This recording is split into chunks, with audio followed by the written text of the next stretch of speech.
se identifica con José. Nos identificamos mucho con sus luces y con sus sombras. Nos identificamos con su vida, pero sobre todo, ¿sabéis por qué nos identificamos con José? Porque él es tipo de Cristo.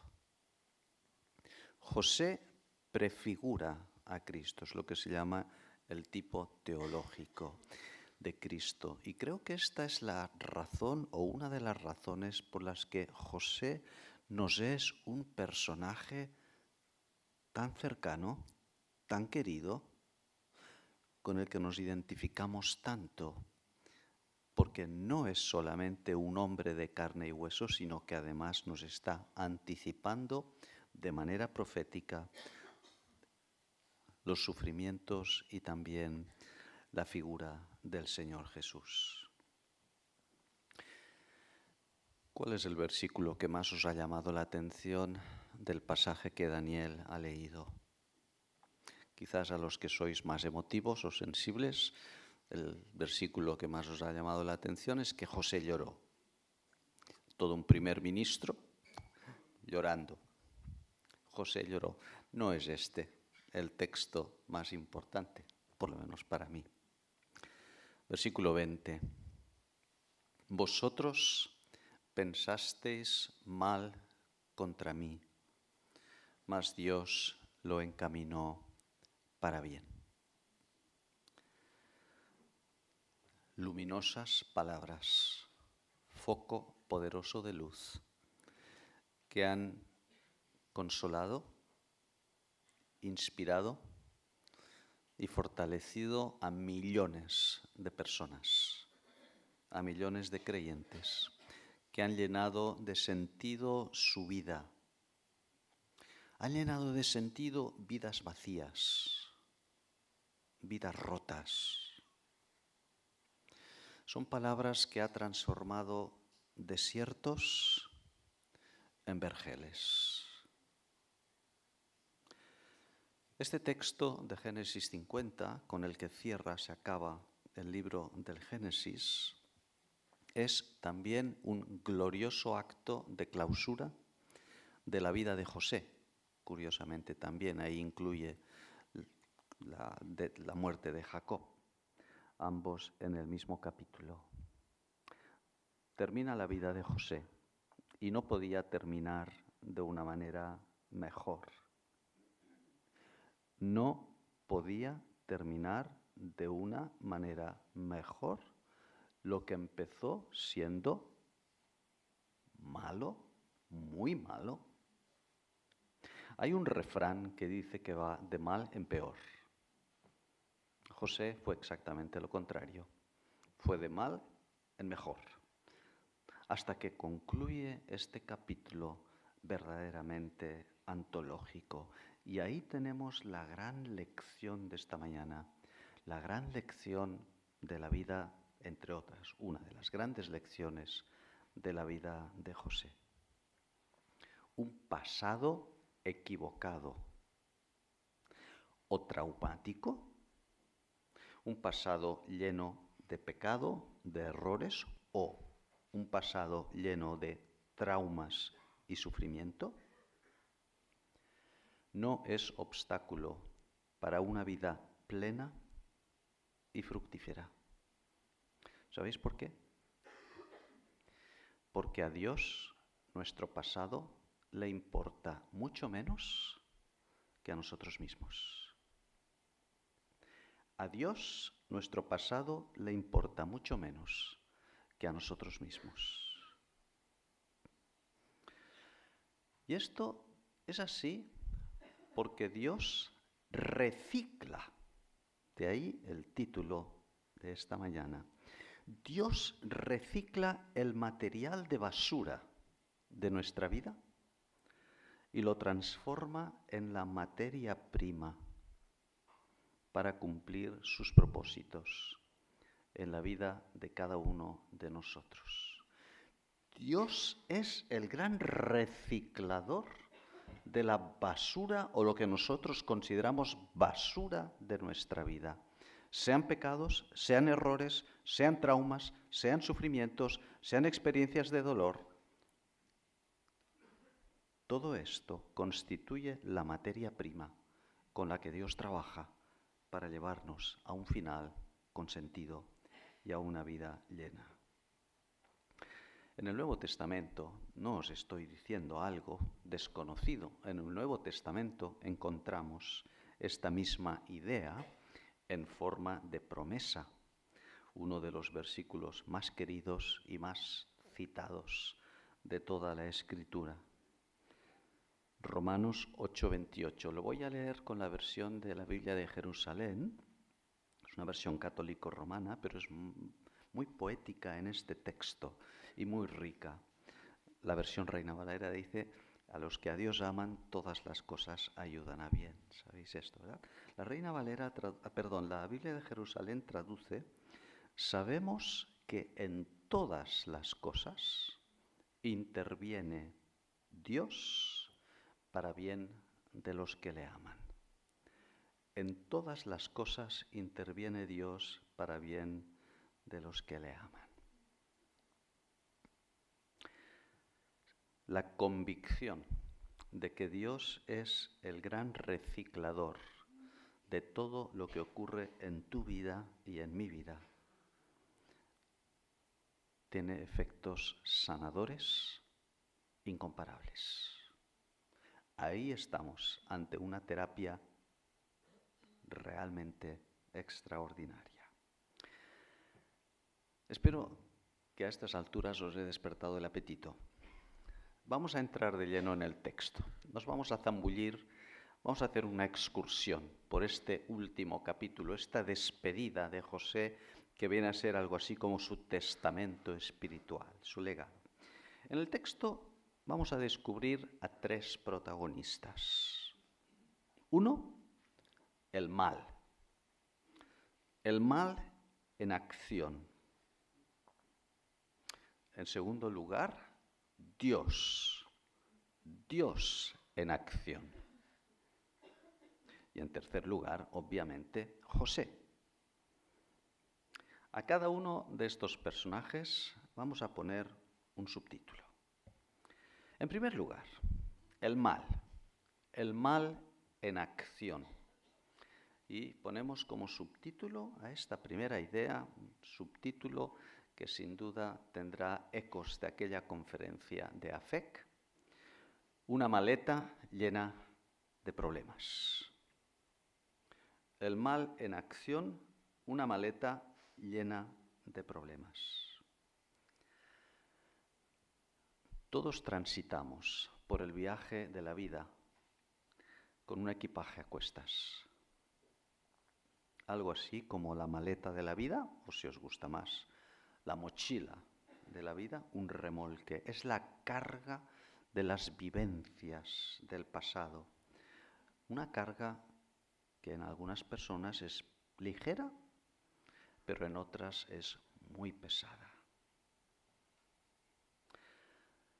Yo no sé cómo está tu mochila, tu maleta esta mañana, si muy pesada o no, pero en cualquier caso,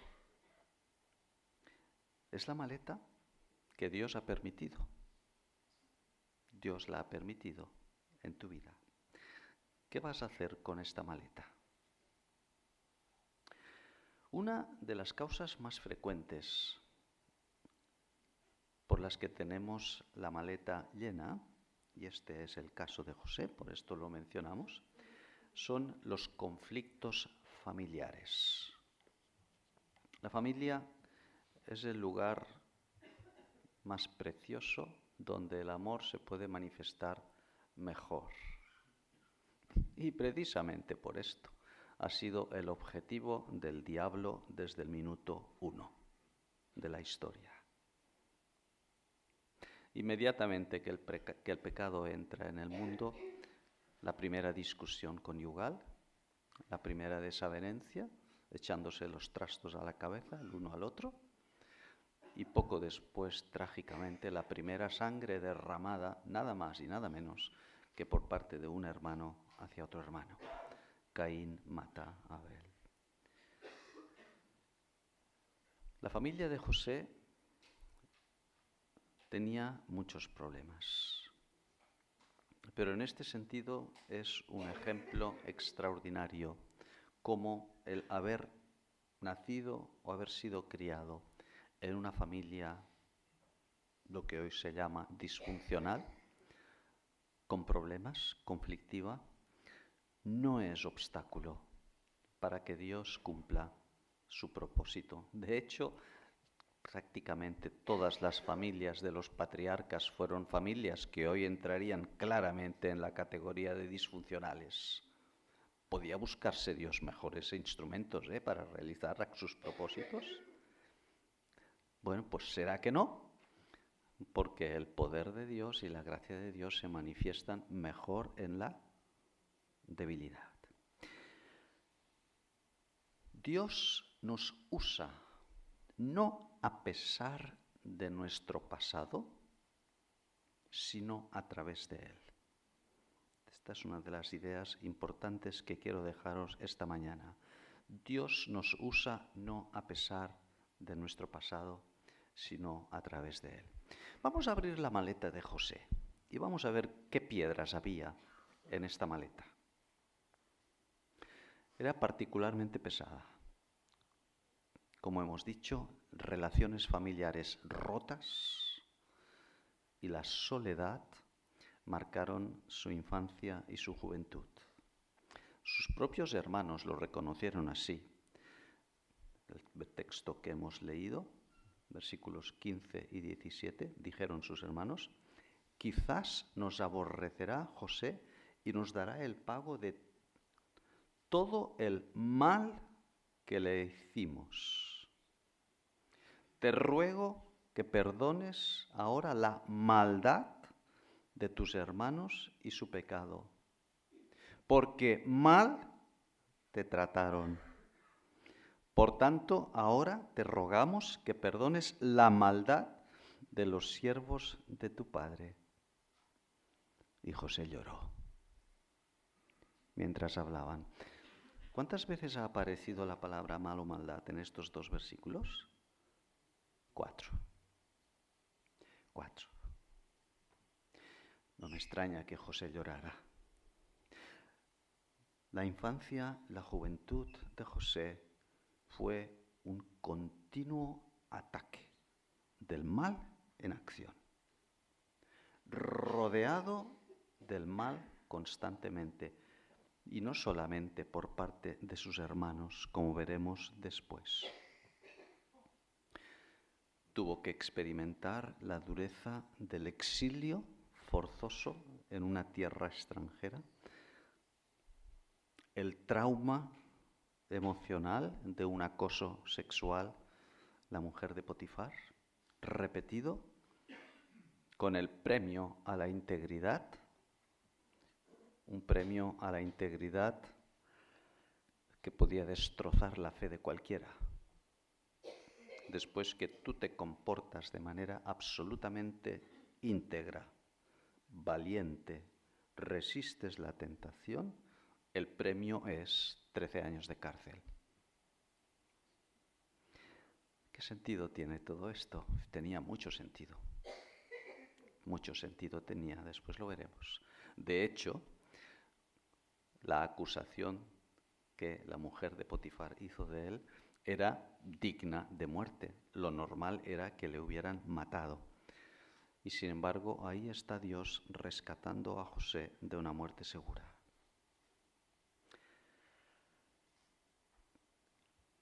José, a los 7 u 8 añitos, perdió a su madre. Se quedó huérfano de madre. Raquel murió en el parto de Benjamín. La pérdida de una madre en una familia siempre es una tragedia, pero más todavía a esta edad. Y a partir de ahí, la dinámica familiar, que ya estaba envenenada por las tensiones propias de una familia polígama, con 4 mujeres, creaba muchísimas tensiones. Sería el equivalente de las familias de divorciados hoy en día. Salvando las distancias, hay muchos equivalentes. Y en todo este contexto, un José huérfano de niño, malcriado por su padre, que le hizo el favorito de la familia. Todo esto terminó en tragedia. Tuvo que huir, tuvo que marchar.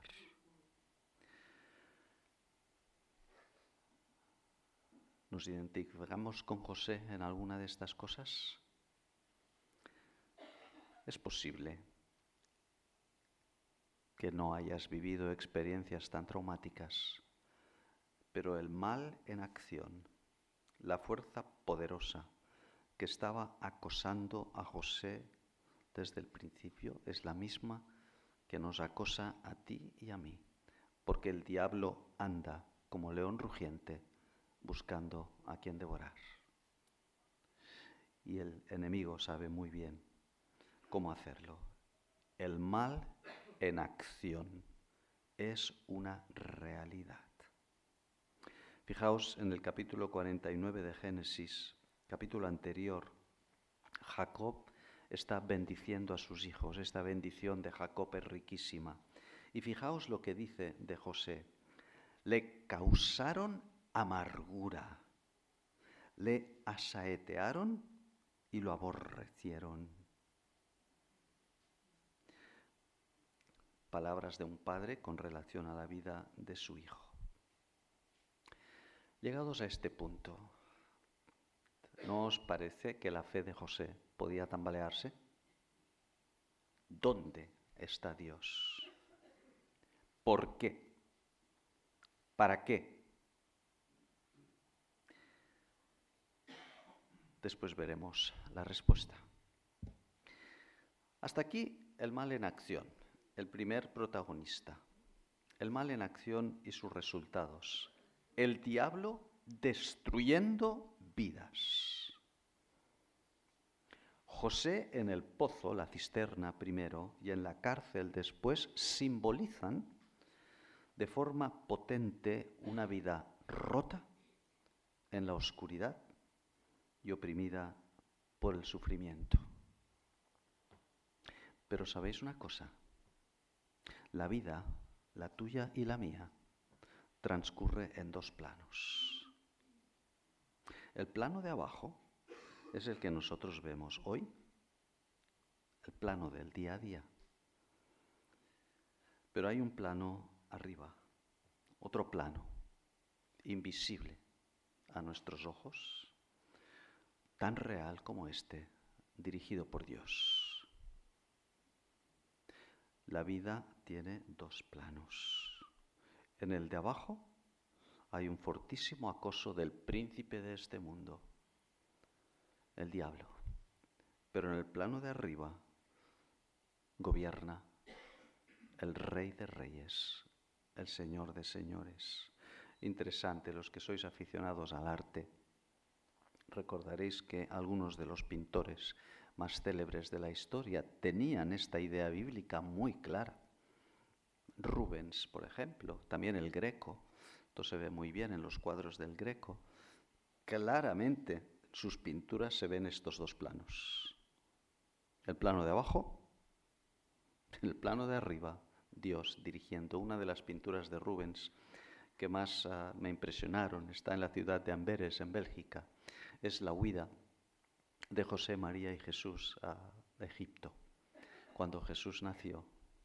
Y se ve en la escena de abajo a Jesús, el niño, a María y a José huyendo. Y en el plano de arriba, Dios dirigiendo. Ellos huyendo y Dios dirigiendo. Yo no sé si Rubens era mucho o poco creyente, muy o poco creyente, pero lo que está claro es que había entendido perfectamente la realidad de la vida.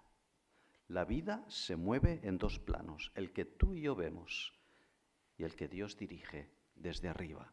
Por tanto, no podemos quedarnos en este punto. El mal en acción es el plano de abajo. Subimos al plano de arriba. Como hemos dicho que llamábamos al segundo punto, Dios en acción. El mal en acción, una maleta llena de problemas. Dios en acción, una vida llena de fruto. Una vida llena de fruto, una maleta llena de problemas y, sin embargo, una vida llena de fruto. El mal en acción destruye, pero Dios en acción restaura. El mal en acción destruye, Dios en acción restaura. Por dos veces sacó Dios, literalmente le liberó in extremis de la muerte. Cuando fue vendido a los mercaderes de Egipto, le esperaba en la cisterna allí una muerte, pues cuestión de días. Sin agua y sin alimento, ¿cuánto puede resistir una persona sin beber? 3 días. La muerte es segura. Dios interviene in extremis para salvarle la vida. La acusación de la mujer de Potifar, Dios interviene in extremis porque lo que tenía que ser muerte segura se convierte en cárcel. El diablo oprimiendo, Dios dirigiendo, preservando, como veremos dentro de un momento. Dios transformó, recicló la oscuridad de estos momentos en luz. La luz de una vida rica en sentido. José era muy consciente de esta acción de Dios en su vida. Y ahí tenemos uno de los aspectos más importantes.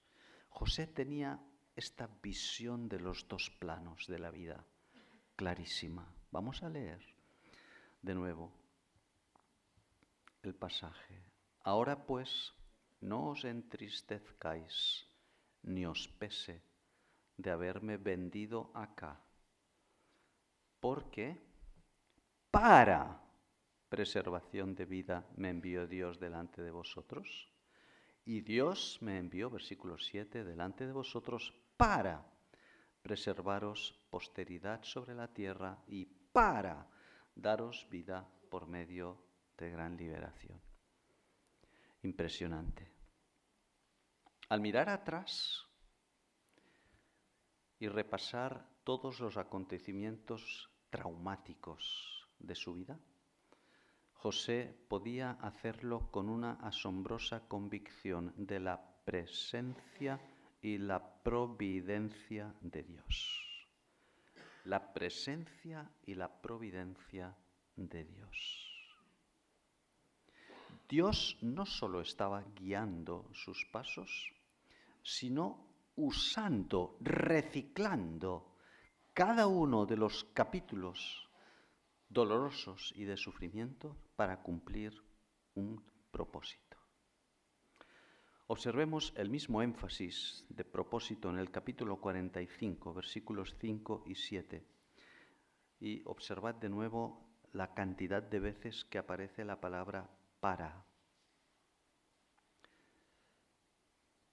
No me enviasteis vosotros aquí, sino Dios. Concluye, no vamos a leerlos por amor al tiempo. 3 veces vuelve a aparecer la palabra para. Había una finalidad en todos aquellos acontecimientos. Los acontecimientos en la vida del creyente no ocurren por casualidad, sino por causalidad. Invertid el orden de la U. ¿La casualidad o la causalidad? El azar no dirige nuestra vida. La dirige un Dios personal que nos ama. Si el azar dirige nuestra vida, la respuesta más coherente es el suicidio. Es estúpido, es absurdo vivir en un mundo donde la vida está dirigida por el azar. Ahí los intelectuales más coherentes han tenido esta respuesta. No es abundante, pero ha ocurrido. Stefan Zweig, por ejemplo, al estallar la Segunda Guerra Mundial, y algunos más. Si la vida está gobernada por el azar, esta vida es un absurdo. Como decía Shakespeare, un cuento lleno de ruido y furia, narrado por un idiota, que soy yo. La vida no ocurre por casualidad, sino con causalidad. Es ahí, en este contexto, donde encontramos las luminosas palabras de José.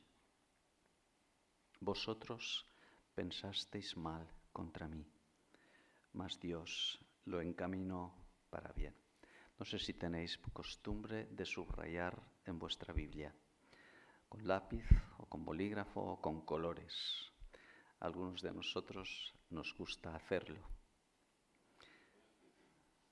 Si tienes un pasado duro, difícil y traumático, un pasado que te pesa, te recomiendo que marques estas palabras, este versículo, en rojo en tu Biblia.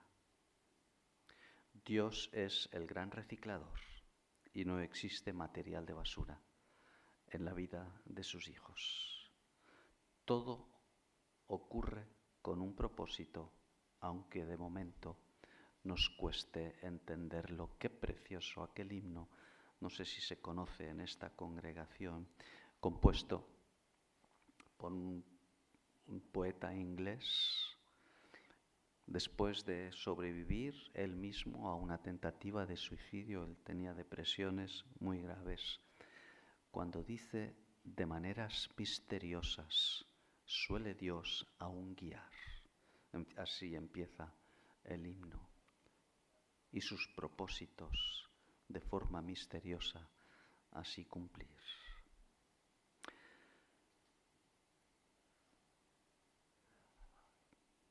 Estamos casi terminando. Vamos al tercer protagonista, José. ¿Repasamos lo que hemos dicho hasta ahora? ¿Me habéis venido siguiendo? ¿Sí? El mal en acción. ¿Cuál es el subtítulo? Muy bien, una maleta llena de problemas. El plano de abajo de Rubens o del Greco.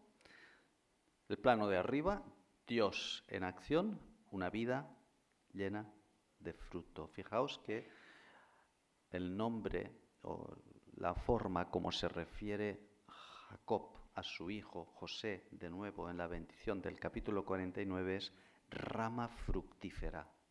Rama fructífera es José. Pues bien, vamos para terminar. José, un corazón lleno de Dios. José tenía una maleta llena de problemas, pero también un corazón lleno de Dios en contraste. El trabajo de Dios en la vida de José no se limitó a una sola operación, reciclar. No se limitó a transformar el mal en bien, en dar un propósito a todos estos acontecimientos. A lo largo de su vida, hubo una segunda operación, una segunda acción que explica la asombrosa actitud de José. ¿Cuál era esta segunda operación? Le llenó el corazón de José con su presencia. ¿Conocéis la biografía de José a fondo? Os voy a hacer una pregunta de examen. ¿Cuál es la frase que más veces se repite referida a la vida de José? Correcto. ¿Quién lo ha dicho? Muy bien. Felicidades. Y Dios estaba con José. Bastantes veces se repite esta frase. Y Dios estaba con José. Dios llenó la vida de José con su presencia y por ello vivió bajo su influencia, la influencia del Espíritu de Dios, del Espíritu Santo. Si la acción de Dios cambió por completo la vida de José y su actitud hacia su pasado, la presencia de Dios moldeó su corazón. Esta presencia y esta influencia de Dios hicieron posibles 3 actitudes que comento brevemente antes de concluir. Y ahí es donde en estas 3 actitudes brilla con luz propia el José tipo, anticipo de Cristo. Prefiguran a Cristo. 3 actitudes clave en la vida cristiana, porque son las que marcaron la vida de Jesús, quien las encarnó de manera perfecta. Aceptación genuina de la voluntad de Dios, mansedumbre y perdón. Vamos a verlas muy brevemente. La primera actitud que la presencia y la influencia de Dios permitió en el corazón de José fue la aceptación genuina de la voluntad de Dios. ¿Recordáis las palabras de Jesús en Getsemaní? Abba, Padre. Cito la versión de Marcos, que es la que más me gusta. Me gusta la versión de Marcos de Getsemaní por su tremenda intimidad. Es el único texto de los 3 del relato de Getsemaní donde vemos que Jesús se dirige a Dios como el Abba. Abba, Padre. Todas las cosas son posibles para ti, mas no como yo quiero, sino como tú. Qué preciosa oración de aceptación. Papá, Abba, Padre. Hermanos y hermanas, esta oración es la que tú y yo necesitamos hacer en momentos de oscuridad, de tribulación, de sufrimiento, de basura en nuestra vida. No entendemos por qué, pero tú, Señor, lo sabes mejor. No como yo quiero, sino como tú. La segunda actitud, mansedumbre, autocontrol. Fijaos en el versículo 19, José les responde a sus hermanos, no tengáis miedo, no voy a tomar represalias contra vosotros. Pero el argumento que da no es que yo soy bueno, soy bondadoso, yo no soy como vosotros. No, este no es el argumento que José da. El argumento que José da es, ¿acaso estoy yo en lugar de Dios? Ecos de Romanos 12, ¿verdad? No os venguéis, porque mía es la venganza, dice el Señor. Si alguien puede vengar, es el Señor, no nosotros. Mansedumbre, quien cuando le maldecían no respondía con maldición, sino que encomendaba la causa al que juzga justamente. ¿Quién dice esto? Pedro del Señor Jesús. Quien cuando le maldecían, cuando a nosotros nos maldicen o nos insultan, nuestra reacción natural, lo que nos pide el cuerpo, ¿qué es? Responder, ¿verdad? Bueno, pues esto es exactamente lo que no hizo Jesús, responder conforme a lo que probablemente le pedía el cuerpo. Cuando le maldecían, no respondía con maldición, sino que miraba al plano de arriba. Encomendaba la causa al que juzga justamente. Llegará el día en que Dios juzgará. Y la tercera actitud, aceptación genuina, mansedumbre, autocontrol. La tercera actitud, perdón.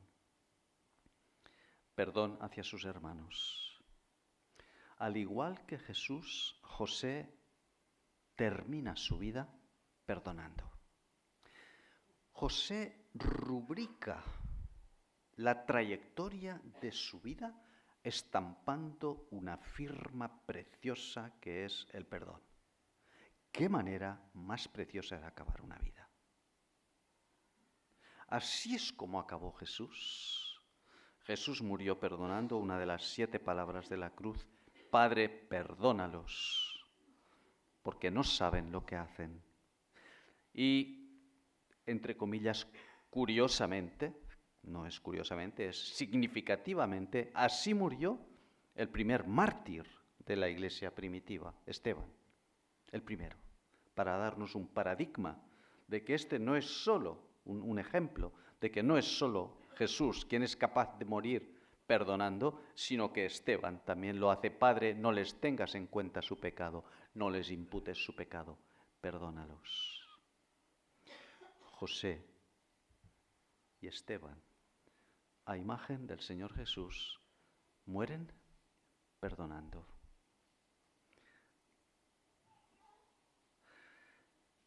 Estas tres actitudes que hemos visto quedan resumidas en la frase final. Impresionante. Versículo 21. José les dice a sus sinvergüenzas hermanos: ahora pues, no tengáis miedo, no tengáis miedo. Yo os sustentaré a vosotros y a vuestros hijos.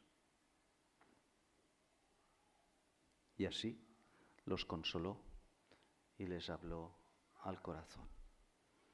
Devolver bien por mal. Si tu enemigo tuviere hambre, dale de comer. Si tuviere sed, dale de beber. Una maleta llena de problemas, una vida rota, un pasado traumático. No es obstáculo para que Dios cumpla sus propósitos en tu vida. Porque no hay ningún solo pecado que Dios no pueda perdonar. Y no hay ninguna sola herida que Dios no pueda sanar. Vosotros pensasteis mal contra mí, mas Dios lo encaminó para bien. Quiera el Señor que esta sea la experiencia de cada uno de nosotros en esta mañana y en nuestra vida. Que así sea.